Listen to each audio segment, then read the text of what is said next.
So the topic tonight is whether or not you should use a single trigger or a double trigger. So I'm going to give you some history on this first so that everybody understands. Super quick biology training kind of information session, and then some history, and then we'll talk about why we've moved towards where we are now.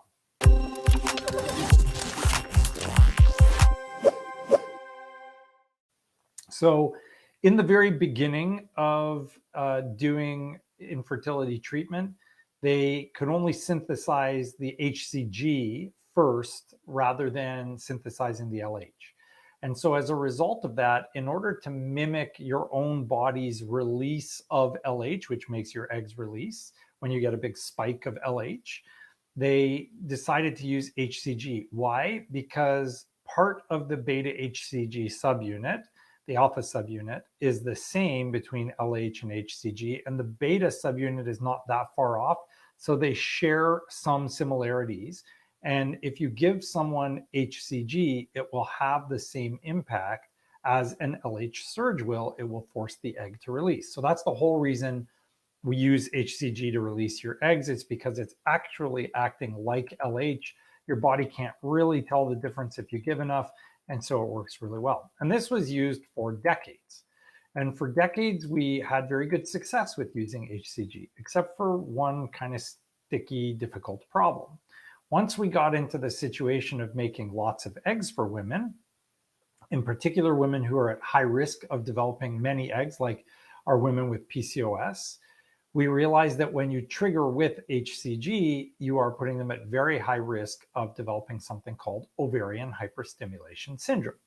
So in the mild form, you feel queasy, a little bit bloated. In the severe forms, you get extremely bloated, your belly fills up with fluid, you can end up hospitalized. Some people will get blood clots. You can go into organ failure. Your kidneys can shut down. Your liver can shut down. It can be quite serious.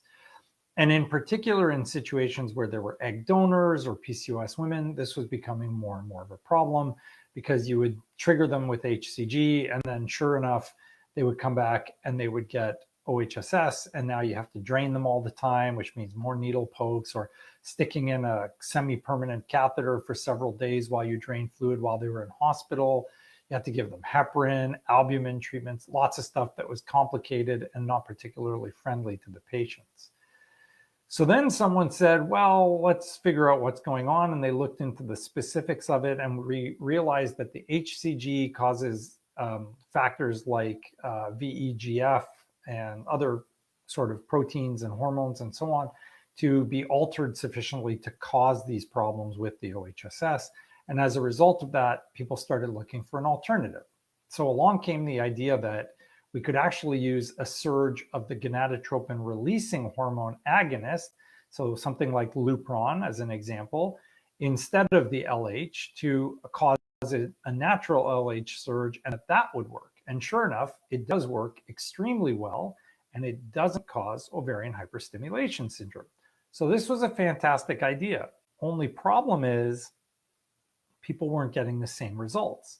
The success rates started to decline. Now, some people still use it and say, well, this is much safer and we should only be giving them the GnRH agonist. But other people said, well, we're not getting the same impact and we need some luteal support if you want the embryos to implant if you're doing fresh, and you won't get that with just the GnRH agonist release. So maybe we should give them a little bit of HCG and see if the combination of the GnRH agonist with the HCG will do a better job. So if you can screen share, I think we're set up now, right?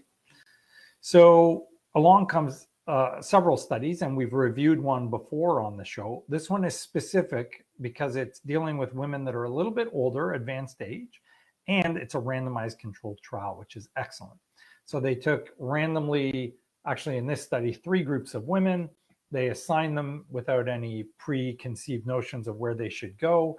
They put them in the 3 different groups. One group got both triggers, one group got HCG, one group got the GnRH agonist.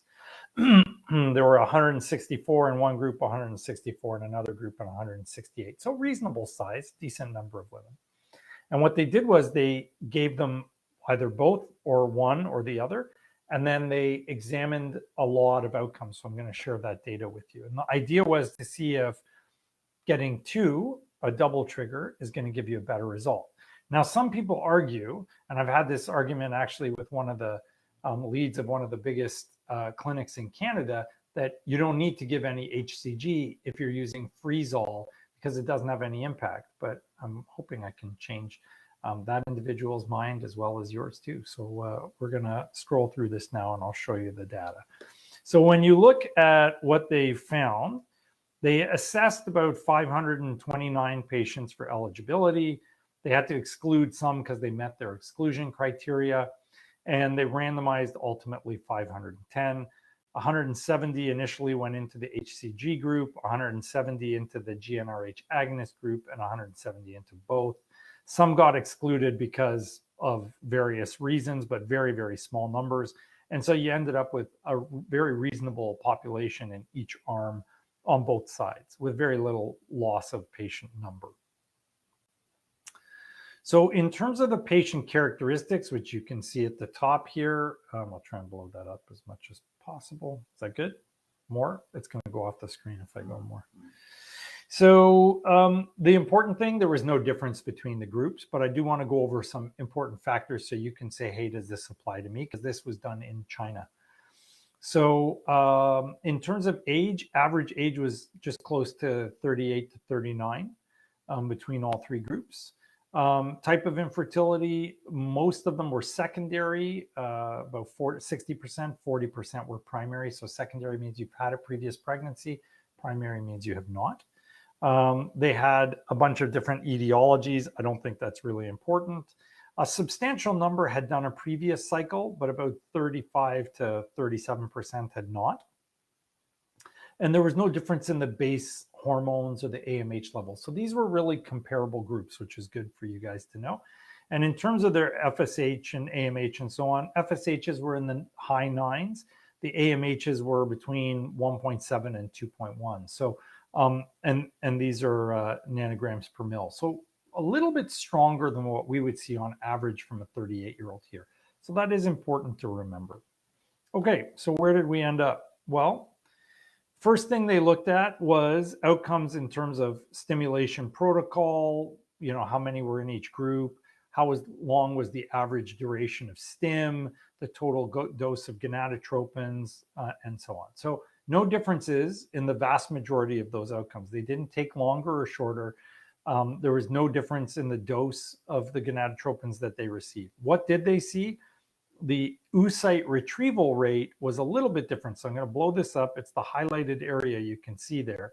And you can see that it was a little bit different between the groups because their p-values were less than 0.05.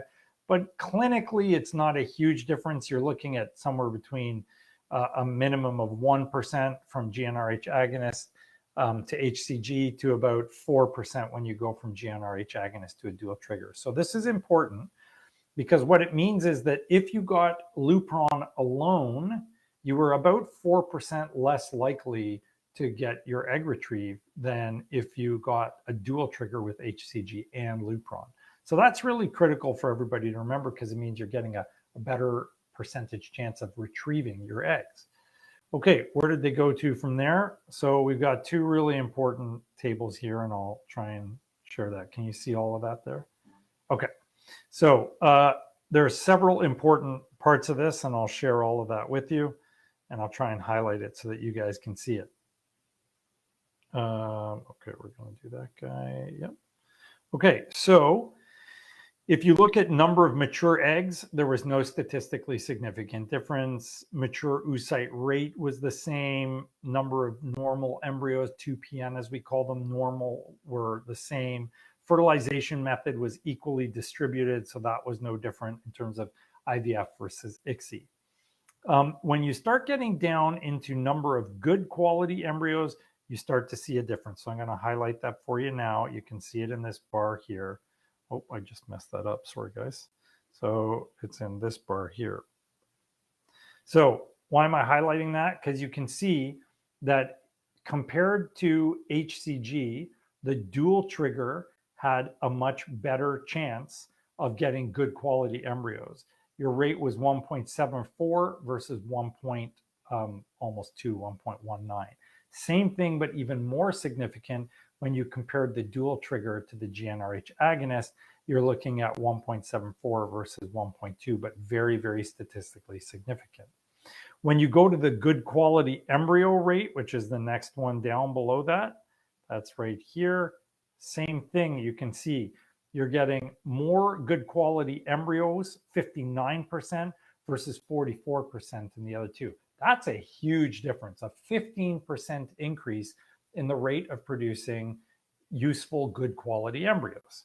Same thing when you jump down to the next one, which is number of viable embryos down here. Again, you're seeing quite a significant change, 2.2 versus 1.45 and 1.56. And then viable embryo rate also highly significantly different, 74.6% in the dual trigger group compared to 53% for the agonist and 57.9% for the HCG. So what does this tell us? You're getting more good quality embryos. You're getting a better good quality embryo rate, which means per embryo, the number that would be good. You're getting a higher number of viable embryos, and your viable embryo rate was also higher. So these are all super, super important. From there, whoops, I'm still on the other thing. So from there, they went into some other factors, and this is really important for that fresh versus frozen. So the top half you can see there says fresh embryo transfer. The bottom half says frozen embryo transfer. So when they looked at the fresh embryo transfer, there was no statistically significant difference between any of the outcomes. So this is important because it's showing you that your implantation rate, your miscarriage rate, your live birth rate, your ongoing pregnancy rate, all these things, clinical pregnancy, were the same in the fresh. So it didn't matter which trigger you got, you were going to have the same outcome with your fresh, okay? So that doesn't mean that the dual trigger isn't useful. It just means in the fresh, it's not going to make a difference which one you trigger with. You'll have the same outcome. But when they looked at this with the frozen embryo transfer, the dual trigger had a much lower rate of miscarriage, 12.1% versus 25.9% with HCG and 38% with the Lupron alone. And when they looked at the ongoing pregnancy rate, they saw a difference. And again, huge differences, 34.8% versus 27% for HCG and 17.6% for the Lupron. And when they looked at the live birth rate, again, a huge difference in the double trigger when you're looking at frozen embryo transfers. They saw 32.6% versus 27.9% and 14.1% with the Lupron alone. So why is this important? Because a lot of centers are just giving the GnRH agonist trigger when they're doing a freeze-all because they say the HCG doesn't matter. But this proves categorically that that HCG trigger actually has an impact on the embryo. It's not just about your lining and your progesterone. It's actually about the embryo. This is showing very clearly that it does make an enormous difference, and you should be getting that double trigger. They then went into a final part where they studied this after they analyzed it for adjusted risk factors and so on. So the part here that I want to highlight for you really carefully, and I'll do it in red just so everybody can see it, is right here. Okay, so what this is telling you is that if you used a HCG only trigger, you had roughly about an 11% decrease in your chances of live birth. If you used the Lupron only, you had almost a 60% decrease in your chances of live birth. So especially for those women out there who have strong ovaries, you need to take the double trigger because it's very, very critical that you still get a little bit of HCG and not get ignored. We use this all the time and have been for several years now, using the Lupron trigger with a little bit of HCG, very small amounts because we don't see any OHSS. We very rarely get patients that hyperstim now, and we titrate it based on the number of eggs that they have, but we're still getting that outstanding egg quality, outstanding embryo quality, and a much higher success rate than normal. So this was super, super important for everyone to watch and hopefully understand how critical that is. So they basically finished the article by saying it is critical to administer both because you're not going to end up with, and we can stop sharing now, you're not going to end up with a bad outcome. If anything, you're going to end up with a much better outcome. The embryos that you get, your live birth rate, your clinical pregnancy rate, your miscarriage rates, all of these things are better when you get Lupron or any GnRH agonist with HCG together. And that it would be silly to not do both of them because there is no adverse outcome associated with doing a double trigger. So hopefully that was super useful for you. Is it a fact or fiction that the double trigger is better than either single trigger? It is absolutely a fact that the double trigger is better than either HCG or GnRH agonist alone, and in particular, much better than just the GnRH agonist alone, which many centers are currently using. So if your center is only using the GnRH agonist, ask them to throw in a little bit of HCG just to make sure that you don't hyperstim, but that you get the benefit of that double trigger. I hope you found that useful. Make sure you show this to your friends. Click that like button and subscribe if you're watching us on YouTube, or follow us on Instagram and on Facebook and Twitter. That's it for Fertility Fact or Fiction, and we are going to take your questions live.